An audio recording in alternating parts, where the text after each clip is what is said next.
If you've been following our series, you know we've talked about finding your million-dollar purpose and getting specific about your wealth blueprint. But here's what I keep hearing in the comments. This sounds great, but shouldn't I just be grinding harder? Isn't that what all the successful people do? Today, in Why This Beats Hustle Culture, we're going to explore why the loudest voices about success might actually be leading you away from real wealth. We'll look at what actual billionaires do versus what hustle culture tells you to do, and I'll show you why the wealthiest people on earth operate from a completely different playbook. Stay until the end, because what I reveal about energy arbitrage will completely shift how you think about building wealth. Give Luxo-Life some love, and let's start by asking, the hustle culture trap, why grinding harder keeps you broke. Let's be honest about what hustle culture actually teaches. Work 80 hours a week, sleep when you're dead, grind now, rest later, outwork everyone. And if you're not constantly exhausted, you're not trying hard enough. It sounds inspiring in a motivational video, but here's the problem. This approach creates workers, not wealth builders. It creates people who are addicted to being busy, not people who are actually building assets. Think about the math for a second. If your strategy is to work more hours, you're trading time for money, and time is the one resource you can never get back. Even if you're making $500 an hour, there are still only 24 hours in a day. Hustle culture puts a ceiling on your potential because it's based on your personal effort rather than systems, leverage, and strategic thinking. The wealthy understand something that hustle culture completely misses. There's a difference between being productive and being busy. Being busy is responding to everyone else's priorities. Being productive is creating systems that work without you. One builds exhaustion, the other builds wealth. How real billionaires actually operate. Now let's look at how actual billionaires spend their time. Warren Buffett reads for hours every day and plays bridge for fun. Bill Gates takes think weeks, where he disappears for a week just to read and reflect. Jeff Bezos famously said he makes 3 high-quality decisions per day, not 30. These aren't people grinding 18-hour days. They're people who understand that wealth comes from thinking, not hustling. Take someone like Naval Ravikant, who built multiple companies worth hundreds of millions. His approach?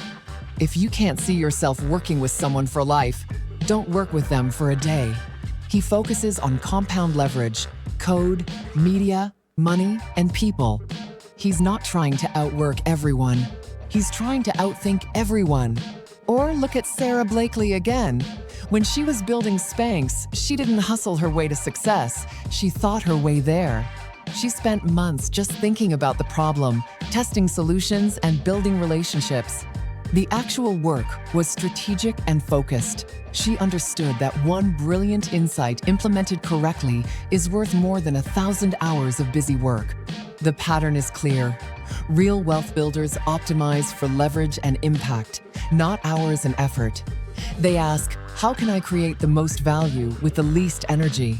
Instead of, how can I work more hours today? The energy economics of wealth building. Here's what hustle culture gets completely wrong about energy. It treats energy like it's unlimited, when it's actually your most finite resource. You wake up each day with a certain amount of mental, emotional, and physical energy. The question isn't how to spend more of it, but how to invest it for maximum return. Billionaires practice what I call energy arbitrage. They invest their highest energy in the highest leverage activities and delegate or eliminate everything else. They're not checking emails at 6 a.m. They're thinking about which industries to invest in or which partnerships to form. They're not grinding through administrative tasks. They're making decisions that affect millions of dollars. This is why wealthy people seem to have more time, not less. They've learned to protect their energy like they protect their money. They say no to almost everything so they can say yes to the few things that really matter.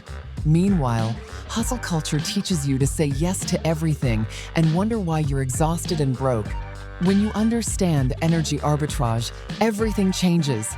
You stop measuring success by how busy you are and start measuring it by how much wealth you're creating per unit of energy invested. The mindset versus grindset revolution. This brings us to the fundamental difference between mindset and what I call grindset. Grindset says work harder until you succeed. Mindset says become the person who naturally attracts success. Grindset focuses on external action. Mindset focuses on internal alignment. One is exhausting, the other is energizing. Think about someone who's naturally wealthy versus someone who's trying to hustle their way there. The naturally wealthy person makes decisions from abundance. They negotiate from strength. They take calculated risks because they're not desperate. The hustler makes decisions from scarcity.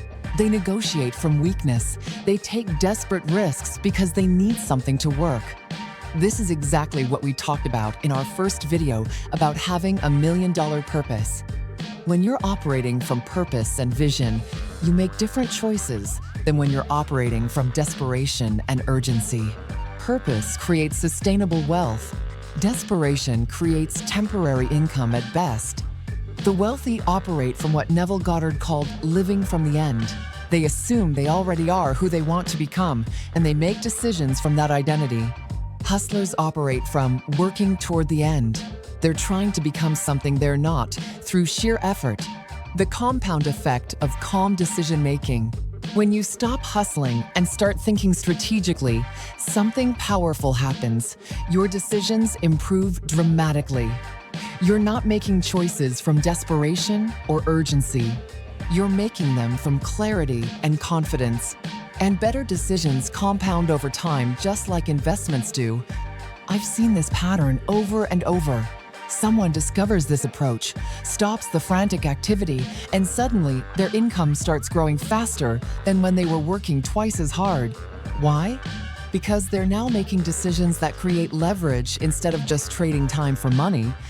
Take real estate investing.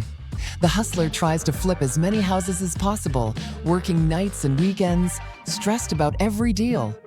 The wealth builder finds one great market, builds relationships with the right people, creates systems for finding deals, and lets the systems work. One approach burns you out. The other builds generational wealth. This applies to every area of wealth building. Building a business, investing in stocks, creating passive income streams, it all works better when you approach it from calm, strategic thinking rather than frantic hustling. The social media illusion? Now let's talk about why hustle culture is so popular if it doesn't actually work. Simple, it's great content. Wake up at 4 a.m. and grind. Makes for inspiring social media posts. Think deeply and make 3 strategic decisions. Doesn't get views. Chaos is more entertaining than calm, but calm is more profitable than chaos. Most of the people selling hustle culture aren't wealthy from following their own advice. They're wealthy from selling courses about hustling. Their real business model isn't the 4 a.m. routine or the 80-hour work week. It's marketing to people who want to believe that success is just about working harder. Meanwhile, actual billionaires are quietly building systems, making strategic investments, and optimizing for long-term compound growth. They're not posting about their routines because they're too busy actually creating wealth. The loudest voices in the room are rarely the richest voices in the room.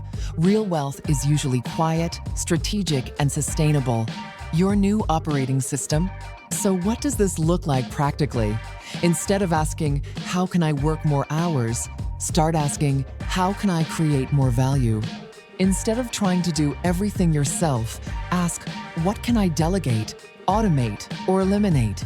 Instead of measuring success by how busy you are, measure it by how much wealth you're building per hour of effort. Focus on the big rocks first. In any given week, there are maybe 3 to 5 decisions or actions that will actually move the needle on your wealth. Everything else is just noise. Identify those big rocks and give them your best energy. Let everything else wait or delegate it to someone else. This might mean saying no to networking events that don't align with your goals. It might mean hiring a virtual assistant instead of trying to do everything yourself. It might mean spending a morning thinking about your investment strategy instead of checking emails. The goal isn't to be lazy, it's to be strategically focused. The wealthy understand that one brilliant move executed well is worth more than 100 mediocre moves executed frantically. That's why this approach beats hustle culture every time. Hustle culture creates busy people who feel productive but never build real wealth. Strategic thinking creates calm people who seem to effortlessly attract money and opportunities. One is a sprint that leads to burnout. The other is a sustainable system that compounds over time. The next time someone tells you to just work harder, remember this: the wealthiest people on earth aren't the hardest workers, they're the smartest workers. They've learned to create wealth through leverage, systems, and strategic thinking, not through grinding themselves into exhaustion. Thanks for watching, Luxo lovers. If this changed how you think about success and wealth building, give it a thumbs up and let me know in the comments. What's one thing you're going to stop doing so you can focus on what really matters? And if you're enjoying this series, make sure you're subscribed with notifications on, because we're just getting started. Until next time, remember, wealth comes from thinking, not hustling.